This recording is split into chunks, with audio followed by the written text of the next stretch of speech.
Hi students, अस्सलाम वालेकुम again. और अब हम स्टडी करने वाले हैं इस चैप्टर का लास्ट टॉपिक। और उस टॉपिक का नाम हमारे पास क्या है students? Inhibitors. Topic is inhibitors. और what are the learning objectives, हम इसमें क्या क्या अंडरस्टैंड करना चाह रहे हैं। नंबर 1 कि व्हाट इज इनहिबिटर, इनहिबिटर होता क्या है, राइट। फिर नंबर 2 में हम स्टडी करेंगे कि what are the types of inhibitor. और फाइनली हम अंडरस्टैंड करेंगे types of competitive inhibitors, right? So let's start with the definition of inhibitors.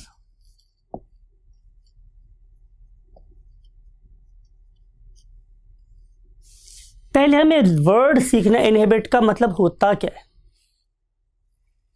Inhibitor कोई भी ऐसा शख्स है जो कि मेरी किसी भी एक्टिविटी के दरम्यान में रुकावट पैदा करते। मिसाल के तौर पे क्लास में ऐसे बच्चे भी हो सकते हैं जो फजूल किस्म के क्वेश्चन करना शुरू कर दें। हम एक लेक्चर को बहुत फ्लो में लेकर चल रहे थे और किसी एक शैतान से बच्चे ने या ऐसे बच्चे को जिसको प्रीवियस में कोई बात समझ नहीं आई हुई, उसने मेरे से एक इरेलेवेंट क्वेश्चन कर दिया। तो बेसिकली उसने आप लोगों की लर्निंग स्पीड को कम कर दिया, हालांकि हम लेक्चर को बहुत मजे से लेकर चल रहे थे।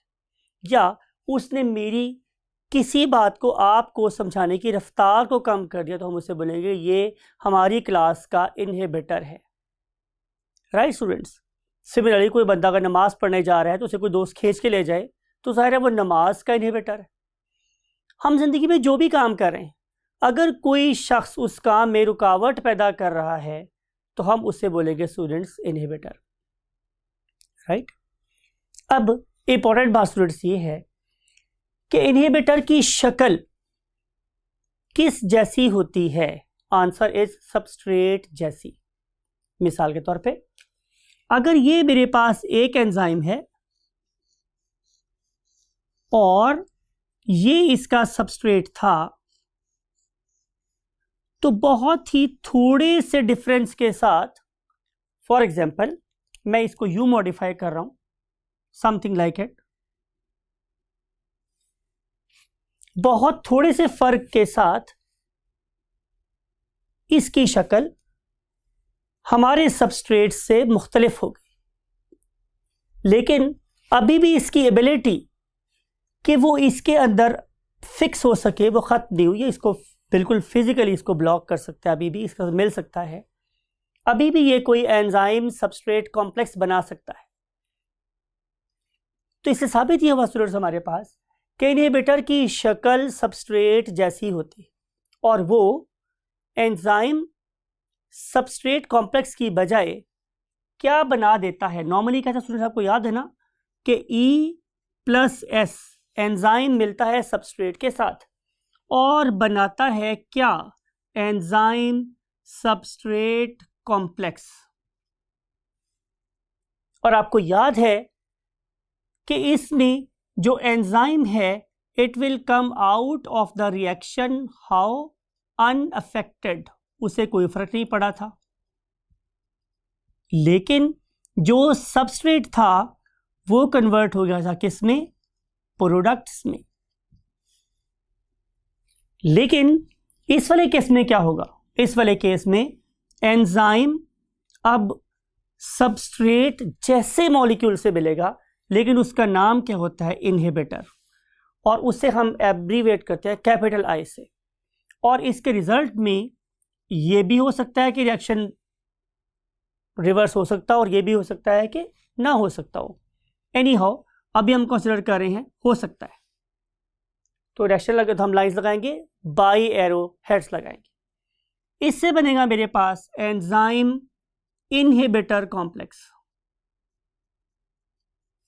लेकिन इसमें जो बहुत ज़्यादा ख़तरनाक बात है वो ये है कि देयर इज़ नो प्रोडक्ट, मेरे पास कोई प्रोडक्ट हासिल नहीं होती। ये है सबसे ज़्यादा अलार्मिंग सिचुएशन।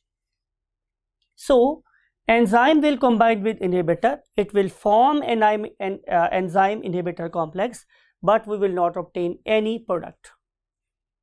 अगली बात ये स्टूडेंट्स क्या हम अंडरस्टैंड करेंगे कि what are the types of inhibitor. Types, तो इसकी हमारे पास स्टूडेंट्स सिर्फ दो टाइप्स हैं इनहिबिटर्स की, और उनमें से एक टाइप कहलाती है irreversible inhibitor.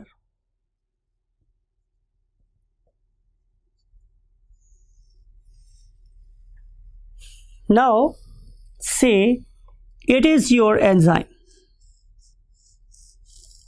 Say it is your enzyme, और डेफिनेटली जो इसका इनहिबिटर होगा उसकी शक्ल कुछ इस तरह से होगी। This one it is basically what? Inhibitor. अब जब ये एंजाइम और इनहिबिटर आपस में मिलेंगे तो उसके मिलने से, चूंकि मैंने वर्ड यूज किया है इररिवर्सिबल, तो मैं यहां पे डबल हेड एरो यूज नहीं कर सकता, मैं यहां पे सिंगल हेड एरो यूज करूंगा, और उसके रिजल्ट में जो चीज बनेगी स्टूडेंट्स वो कुछ यूं होगी, something like it। और इसे हम बोलेंगे क्या? Enzyme inhibitor complex. यहां पे देखा था कि जब एंजाइम सबस्ट्रेट कॉम्प्लेक्स बना तो एंजाइम में ये एबिलिटी थी कि वो उस सबस्ट्रेट को ब्रेक कर सके, तोड़ सके इनटू प्रोडक्ट्स, जो यहां पे ऑब्टेन नहीं हो रहे। इस वाले केस में इस पर्टिकुलर कॉम्प्लेक्स ने एंजाइम के साथ, इंपॉर्टेंट, जान के पॉज लिया है मैंने, क्या बना लेते हैं स्टूडेंट्स? Covalent bonds. और आपको पता है कि कोवलेंट बॉन्ड एक बड़े स्ट्रॉन्ग बॉन्ड में शुमार होता है, अगर एक दफ़ा डेवलप हो जाए तो फिर इसको ब्रेक करना नामुमकिन होता है। तो अगर यहाँ पर एक कोवलेंट बॉन्ड इस्टेब्लिश हो जाए, इट इज़ समथिंग लाइक, जैसे कि मैं दो ईंटों को सीमेंट से जोड़ दिया, तो यहाँ पे हमारे पास बॉन्ड डेवलप हो गए हैं at this particular site for example. तो जहाँ जहाँ ये बॉन्ड डेवलप हो गए हैं, समथिंग लाइक इट, ये कोवलेंट बॉन्ड है, तो अब ये वाला इनहिबिटर एंजाइम को जोर से जकड़ लेगा अपने साथ और उसकी जान कभी भी नहीं छोड़ेगा। और क्या भी हो सकता है कि ये वाला मॉलिक्यूल जिसे हम इनहिबिटर बोल रहे हैं, ये फिजिकली ब्लॉक कर दे, फिजिकली ब्लॉक कर दे किसको? एक्टिव साइट को।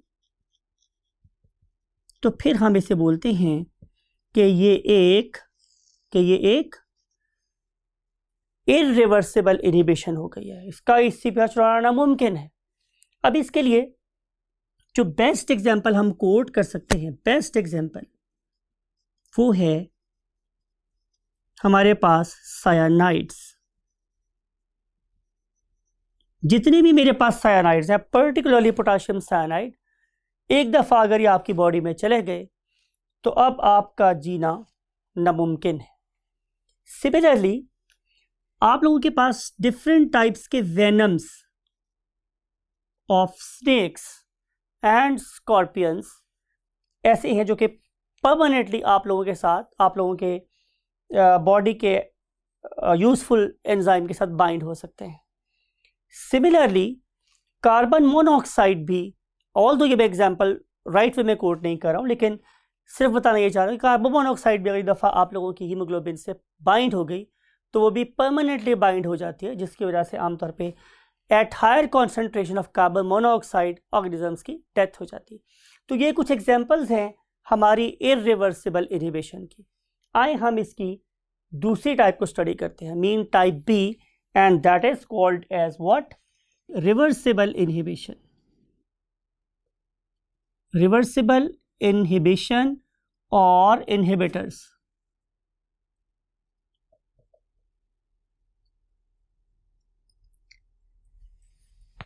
रिवर्सिबल इनहिबिटर इसका क्या मतलब है स्टूडेंट्स, यानी कि अगर एक दफ़ा एंजाइम और सबस्ट्रेट आपस में मिल गए तो आप इस इनहिबिटर से अपनी जान छुड़ा सकते हैं, अनलाइक दिस थिंग। यहाँ तो इस पर्टिकुलर इनहिबिटर ने एंजाइम के साथ कोवलेंट बॉन्ड डेवलप कर लिया, लेकिन यहाँ पे ऐसा नहीं हो रहा।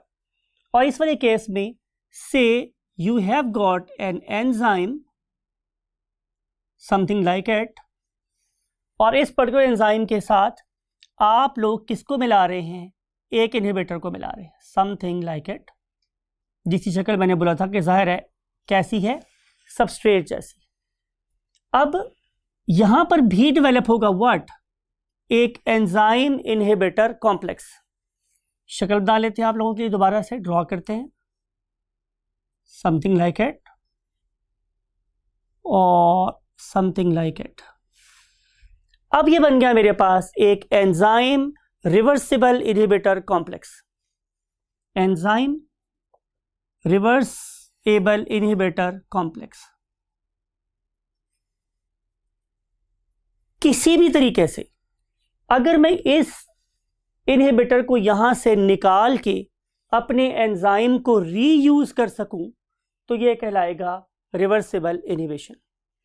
अब इस रिवर्सिबल इनहिबिशन की मेरे पास दो टाइप्स, एक को हम लोग नाम देते हैं स्टूडेंट्स व्हाट, कॉम्पिटिटिव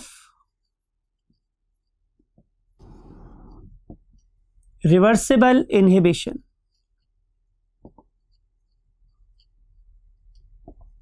और inhibitor, and other one is called as non competitive. अब मुकाबला नहीं करना है हम लोगों ने, कंपटीशन का मतलब आपको पता है मुकाबला होता है, जैसे कि इंडियन टीम हमसे मुकाबला करना ही नहीं चाहती। So non competitive reversible inhibitor, right. अब इसको अंडरस्टैंड करने के लिए हम लोगों ने क्या एक एनिमेशन बनाई है आप लोगों के लिए।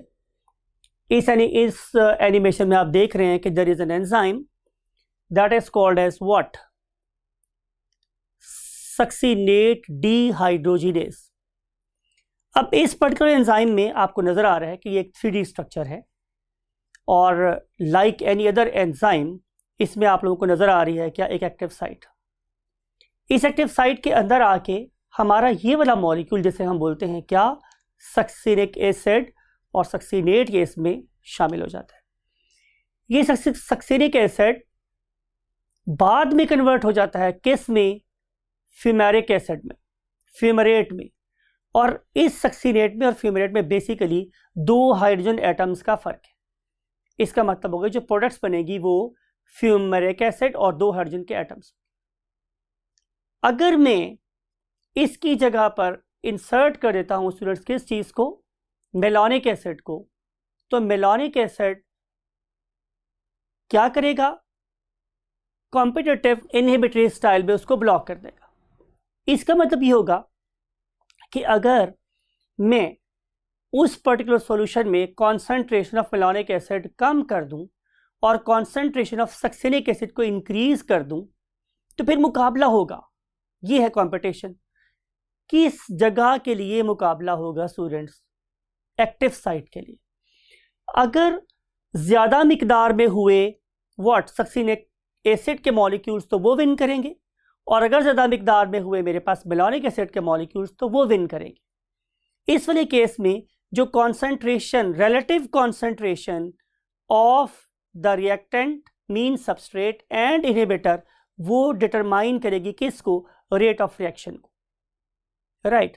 अब मैं फिर दोबारा रिवाइज कर रहा हूं कि मुकाबला होगा एक्टिव साइट के लिए, उन दोनों में से जिसकी मिकदार ज्यादा होगी वो रिएक्शन रेट को गवर्न करेगा। तो इस वाले केस में most important word is what, active site. यहां पे एक्टिव साइट के लिए मुकाबला हो रहा है। ऑन द अदर हैंड अगर हम चलते हैं किसके पास, नॉन कॉम्पिटिटिव इनहिबिशन की तरफ, तो आपको क्या नजर आएगा कि अब जो मेरा इनहिबिटर है उसने एक्टिव साइट को छेड़ना ही नहीं। मिसाल के तौर पे ये अगेन मैं एग्जांपल ले रहा हूं आप लोगों के लिए, ये एक एंजाइम, राइट, और जो इसका सबस्ट्रेट है उसकी शक्ल फॉर एग्जांपल, सॉरी इसी एग्जांपल, इसकी शेप फॉर एग्जांपल इस तरह की, समथिंग लाइक इट। तो ये वाला इनहिबिटर, सॉरी ये वाला substrate, I am talking about the substrate, और मैं इसे क्या वर्ड यूज कर रहा हूं, एंजाइम। ये वाला एंजाइम और सबस्ट्रेट आपस में मिल सकते हैं, नो प्रॉब्लम एट ऑल, क्योंकि यहां पे कोई भी चीज बाइंड नहीं हुई। रिजल्ट में जो चीज बनेगी वो बनेगा enzyme substrate complex, something like it, right students. अब जब ये चीजें मेरे पास आपस में मिल गई तो इनके मिलने के बाद रिएक्शन आगे नहीं चला। रीजन इज कि इस पर्टिकुलर इनहिबिटर ने कुछ करना ही नहीं था, किसके साथ, एक्टिव साइट के साथ। ये वाला एंजाइम, ये वाला इनहिबिटर तो बेसिकली किसी ऐसी जगह पे जाके अटैच होगा जिसे हम एक्टिव साइट नहीं कहते। नॉन कॉम्पिटिटिव इनहिबिशन में जो इनहिबिटर है ये अटैच होगा एंजाइम के साथ एक ऐसी जगह पर जो एक्टिव साइट नहीं है।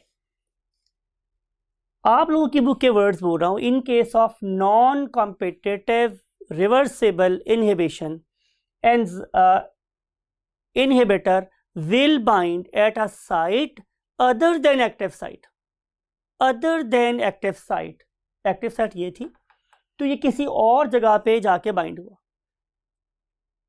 ये अटैचमेंट इस पर्टिकुलर एंजाइम के प्यारे से मुंह को, मैं वर्ड दोबारा यूज कर रहा हूं, फिटिंग में कन्वर्ट करते हैं। एज ए रिजल्ट इस पर्टिकुलर एंजाइम की 3D स्ट्रक्चर डिस्टॉर्ट हो जाएगी। जब ये 3D स्ट्रक्चर डिस्टॉर्ट होगी, समथिंग लाइक इट, ऐसे हो जाएगी, तो अब ये वाला सबस्ट्रेट इससे बाइंड नहीं कर सकेगा और रिएक्शन फॉरवर्ड डायरेक्शन में प्रोसीड नहीं होगा। सो इस किस्म के इनहिबिशन जिसमें inhibitor other than active site के थ्रू रिटार्ड करता है, स्लो डाउन करता है रिएक्शन को, उसे हम लोग बोलते हैं non competitive reversible inhibition. So that's it for this chapter number 3. Thank you very much. Bye bye.